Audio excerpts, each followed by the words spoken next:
Thanks to the supporters of channel member Richard Myers. 4 years of hard work, paying off over £1 billion worth of debt, building the best Barcelona team for many a long year. And it all comes down to today. If we mess up this second leg against Paris Saint-Germain, I don't want to say it was all for nothing, but it'll feel like it. Hello and welcome to part 26 of Rebuilding Barcelona. I'm Kevin. Coming up on today's episode, we have the second leg of that Champions League quarterfinal against Paris Saint-Germain. Finally poised after 0-0 in the home leg. We don't talk about it. And then we've also got the Copa del Rey final against Real Valladolid, which should be a nice little piece of silverware. We should be able to beat them. And you're going to get to see our very rotated team full of youngsters for that as well, because it's been the kids who've got us to the final. The kids will play in the final too. But the big one is Paris Saint-Germain. All that's happened since the last episode is we've played one match. We beat Villarreal. We're still top of the league. 1 point clear. 1 game in hand over Real Madrid. We are looking good for 4 in a row in the league. But the Champions League is where it's at. If we check in on the debt, as usual, you can see we're still showing as £40 million in debt. I think every win in the Champions League now is worth about £10 million. So going through to the final not only is nice from a vanity perspective, it's also pretty cool when it comes to paying off the debt. I'm trying to see where the prize money is mentioned. I assumed it would be in here somewhere, but maybe it's not. Oh, round appearance. Oh, there you go. Round appearance money, £9.59 million. So we get nearly 10 million for being in the quarterfinal, another 10 million for being in the semi-final, another 10 million for reaching the final. So I don't think we've had the 10 million for this round yet. I think you can get it at the end of the round. So there's potentially £30 million up for grabs just from winning the Champions League. Plus, I assume there's some prize money as well. We're getting very, very close, boys and girls. But we need to win it. And to win it, we need to beat Paris Saint-Germain, which means we have to go to their place and get a better result than we got in the home leg, which was a 0-0. And this is the team that we're going to be taking there to try and do that. We are still suffering a little bit with injury. Memphis Depay and Andrezinho both unavailable for this leg. They should both be fit for the semi-final should we get there. But it does mean we're playing not a second string wide set because Pedri's been there since the start of the season. And Nonto started the season as our starting striker. So it's not that we've got a bunch of reserves turning out, but it probably would be Memphis and Andrezinho if they were both fit, with Pedri fitting into the midfield 3 somewhere. But this is the team. Ter Stegen in goal. A back 4 of the assist machine, Grimaldo. I say the assist machine. He actually scored a hat-trick in his most recent appearance. 3 goals, 2 assists. It was 2 free kicks and a penalty. The man is just a set-piece master. We need him for a game like this. So Grimaldo, Sula, De Ligt and Porro at the back. The midfield 3 of De Jong, Rice and Bellingham, and then Nonto and Pedri supporting Moukoko up front, who still isn't quite delivering the goal return I was expecting from him. After that start, where he got 7 goals in 2 games in his first 2 games for the club, I thought we had a cheat code. He was averaging a 10. Since then, only 3 more goals in, 17 appearances. It's been a slow start to life at Barcelona for Youssoufa Moukoko. Today would be a nice day for him to just speed things up a little bit with that, if you could. It's a very strong Paris Saint-Germain team. They've got probably the best goalkeeper in the world in Donnarumma, who we need to find a way to get past. We need to win. Winning is crucial. And Pedro Porro, with the interception early on, allows us to start things off with the ball, which is very nice to see. It's weird to get an extended highlight like this from the start. It suggests something's about to happen. And Bellingham, with the interception, he's got options ahead of him as well. It's Jude Bellingham, and the shot goes just over, but that is a bright way to start the game. Slight disclaimer as well, we mentioned this the other day. It's still an issue today. There will be the odd jump cut like that one you've just seen, because I am still suffering a little bit with a cough. So I will try my best not to include the coughs in the videos. If you miss the odd second or 2 of action because of a weird cut, that's why I'm trying to protect your ears from having me cough into your headphones. But only another couple of minutes have gone since that first highlight, and it's us building from the back again. Bellingham playing it forward to Rice. Rice misses out, gives the ball away, and it invites Paris Saint-Germain into a counter-attack of our counter-attack. And it's been It's been a very weird start to the game where it's giving us highlights that I wouldn't necessarily expect to see. Pedri playing it into Rice, and now Nonto has got space on this left-hand side. He's cutting inside, plays it back to Makoko, and there is one of the most important goals he'll ever score. There's less than 5 minutes on the clock. Makoko finally has a goal for us again, but it's crucial because not only does it put us ahead in the tie, but it's also an away goal. Something Paris, you know where they are, PSG. That's something they don't have. And now, I know we've still got 85 minutes of the game left to play, but they need to score twice as a result of that one goal. And if we can grab a second one here from the set-piece master who floats it in, and Sula's there! And it's a 9th goal of the season for him, and there's still less than 10 minutes on the clock, and we're 2-0 up. What a start to this Champions League quarter-final. It couldn't be going any better. PSG need to score 3 times, and we are looking like we're in the mood for it tonight, which is lovely. The magic wand that is Grimaldo's left foot delivers again with a free kick that just lands perfectly on Sula's head. You combine Grimaldo's landing it on a sixpence free kick delivery with Sula's enormousness, and goals will come, as you can see from the fact that he's got 9 of them already this season. And at 2-0, it seems like, temporarily at least, the sting has been taken out of this game, and there's not been a highlight for 35 minutes, which we are on board with that. I don't need any more highlights. Thank you. I'll take full time right now. Pedri playing it back to Bellingham. Couldn't get the cross in, but it's back with Pedri again on this right-hand side. And now Porro trying to surge into the area. De Jong gives it back to Porro, finds Pedri. There's so many men inside the 6-yard box. Nonto's one of them, and his shot is pushed wide by Donnarumma. I said we'd have a problem with such a strong goalkeeper today, and he made a very good save there. Although I think there was an offside given as part of that move anyway, so it probably wouldn't have counted. But 2-0 up at half-time. It's the sort of thing dreams are made of, boys and girls. We are keeping these attacking players of PSG quiet. I'm not going to name them because of superstition. And if you name an opposition player, they usually score. And as someone who has experience of Donnarumma scoring multiple goals in a match, I am a little bit alarmed that I've said his name multiple times. I just hope they don't think to send him forward for corners. Imagine him combining with Grimaldo. It would be sensational. That is a poor pass from De Ligt, though, that plays Mbappe in. And there is one of those players that I didn't want to mention. A 32nd goal of the season for him. What a signing he would be if we could manage to lure him away from Paris Saint-Germain. It's not going to happen. But he would have been a lovely replacement for Fati. As it is, though, he is still at PSG, and he has just got them a goal back and got them back into the game. Remember, they do need to score twice more. A 2-2 result for us is a win for us. We are still living in a world where away goals exist in this database. This is probably going to be the final Champions League run I ever go on where away goals are a thing. You can imagine how many times in FM22 I'm going to make that mistake and forget, because it's been so very many years. But we are going to make some changes in this. You know what? Forget that. They're not tired. We're not making the changes. It's kind of routine for me to take off players on 70 minutes. You know it's routine. You've watched enough of me now. But I don't think we need to. There's no point taking off Bellingham for Nico unless Bellingham needs to come off. Give him an extra 10 minutes. Now we take him off. We're only going to do a couple, though. Bellingham and Rice are going to come off. And that will do for now. We might just get De Jong a little bit further forward. There's logic there. De Jong's our best midfielder on the pitch now. We don't necessarily want him just sitting in front of the back four. And we've made these changes whilst defending a corner. That is like rule 1 of what not to do as a football manager. The boys who've come off are walking slowly around the pitch. Just kick him on the way past. He's literally taken the corner with them standing there.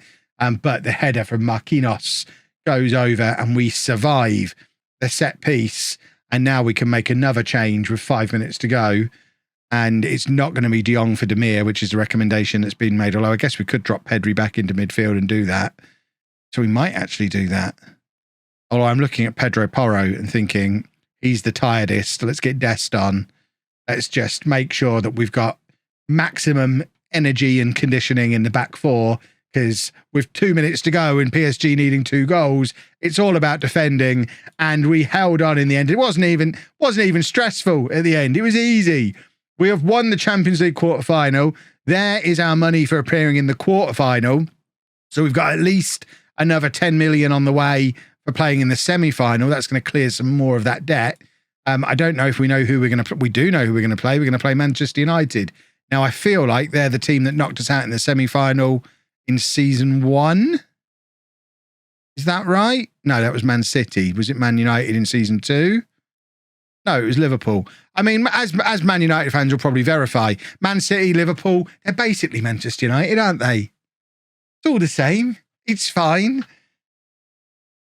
That's called comment baiting, boys and girls. YouTubers do that from time to time. And now we're going to go and play in the Copa del Rey final. Oh, I'm giddy. Here we go then. The team for the Copa del Rey final. It's a bunch of youngsters and my 2 old men who I basically brought in to do mentoring and play in the cups, apparently. Joel Matip, who's played 7 cup games and only once in the league.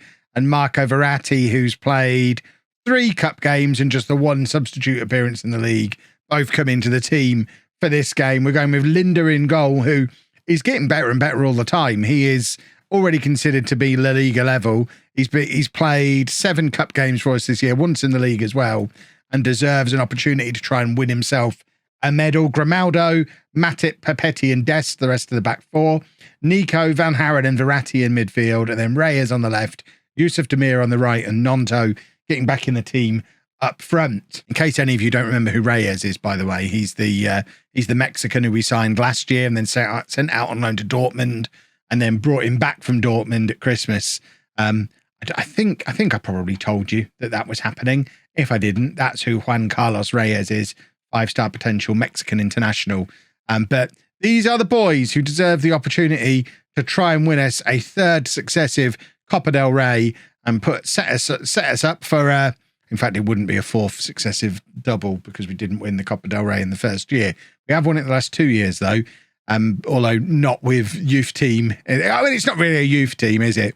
I mean, Nico is probably the least experienced player in there, maybe Reyes. But they've both featured in and around the first team all season. So it's a rotated team. It's not a young team.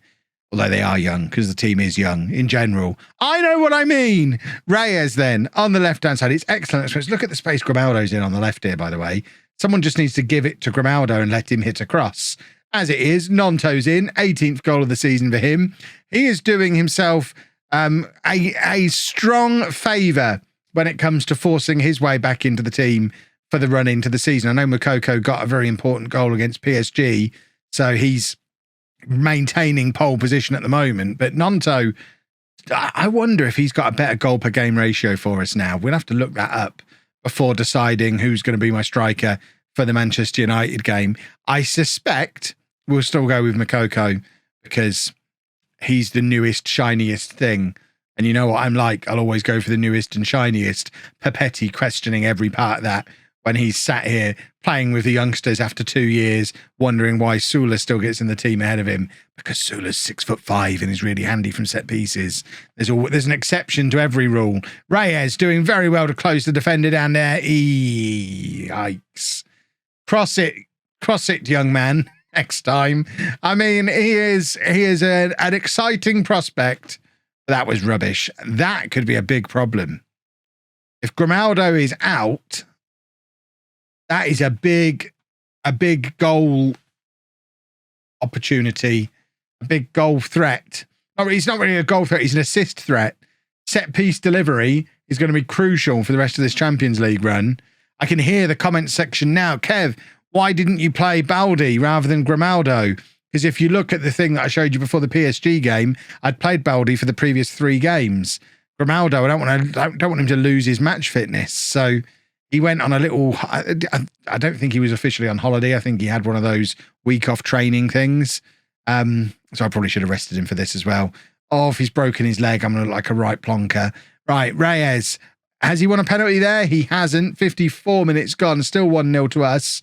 I would like a second goal, please, boys, if that could be arranged. Baldi playing it forward to Nico, who certainly doesn't look out of place in this team. I didn't expect Nico to establish himself as a squad member before Gavi. Gavi is struggling to find a route into the team ever, but Nico is a very good backup holding midfield player for us.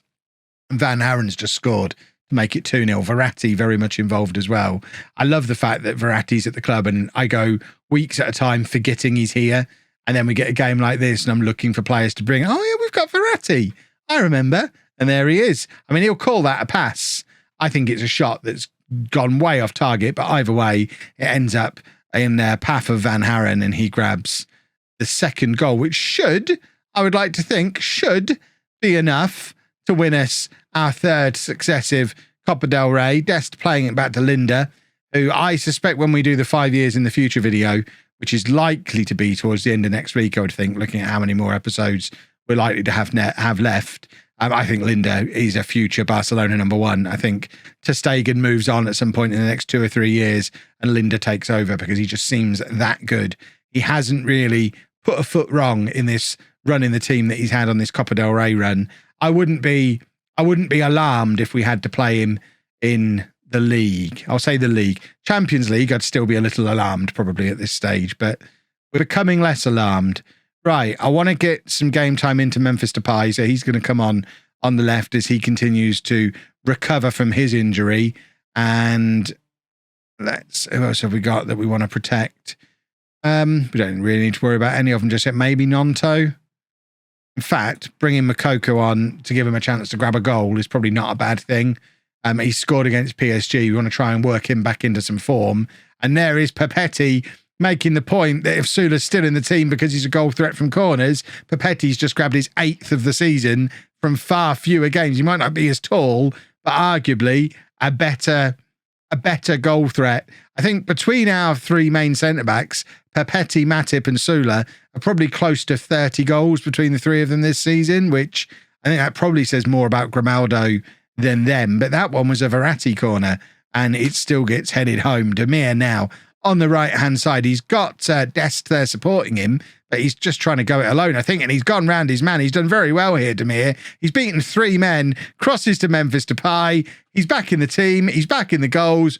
Incredible work from Demir, who is probably loving the fact that Ansu Fati has left the club because it has opened him up with an opportunity to get into the team on this right-hand side. I know we've brought the new boy in, but he's injured, and Demir is playing like this, so he could yet establish himself as our starting right winger if he carries on delivering performances like the one he's delivered today. Verratti's had a very good game as well, which I guess when you've only got to play half a dozen games a season like Verratti has, even at 32 years old, when you've got the quality that he's got, you can turn it on 3 or 4 times a year. He's basically our version of The Undertaker for the last 10 years in WWE. Just turns up every now and again and looks better than he probably is. Looks like he could still do 5 matches a week because he plays so infrequently, but he's been excellent today. Matip now playing it forward to Baldi. Matip never looks out of place either. I mean, I know some people don't agree with the idea of bringing in these old men for a year at a time, but they've all served a purpose, even the ones we've not used massively. Like Gundogan last year, he probably played 15 games. Verratti's probably been the least used of all of them, but they are useful to have knocking around. I do see the argument for maybe playing Gavi ahead of Verratti today, but look how well Verratti's played. He's made those around him play better as well. And Makoko has just got himself his 2nd goal in 2 games. So I think we're playing Makoko back into form at exactly the right time of the season. This all bodes well for our running. It's a lovely finish from Makoko. I think that puts him into double figures for the season with us, which is always good. But at 5-0, poor old Real Valladolid have been absolutely battered here.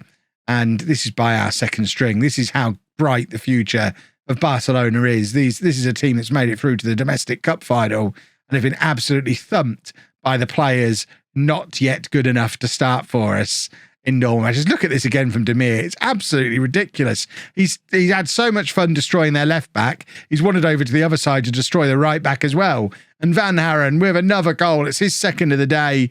Is our 6th of the day. And I do feel a little bit for our poor, unpronounceable opponents today because we have been absolutely rampant. And there are names on this pitch who are doing themselves a big favour when it comes to forcing their way into the team for some of these bigger matches coming up. Van Haren, for example, he can't be that far away from being a regular starter for us because he's just awesome. He's just grabbed 2 goals coming off the bench. He's brilliant. And we are collecting Another trophy. I don't know who our captain would have been today. Verratti, maybe? It would have just gone, it would have been auto-allocated. Who is that who's going to be handed the trophy? I don't know. Can we click on him and see? No, it doesn't work like that. It'll be the guy still holding the trophy. I need to see who my captain was for today. Can we have a look at him from the back and work out who he is? Please and thank you. Yeah, this is all lovely. But who's holding the trophy? Oh, it's Dest. Dest is our captain today. Awesome. I guess he is one of the longest serving players in the team. He's not really a regular starter anymore. Porro, has taken his spot. But he got to captain the team to a cup win today, which is lovely stuff. That, less so, because 3 weeks rules him out for certainly the first leg against Man United.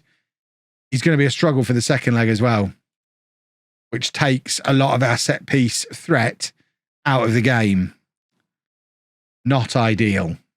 But you will have that semi-final tomorrow, both legs of it, semi-final against Manchester United.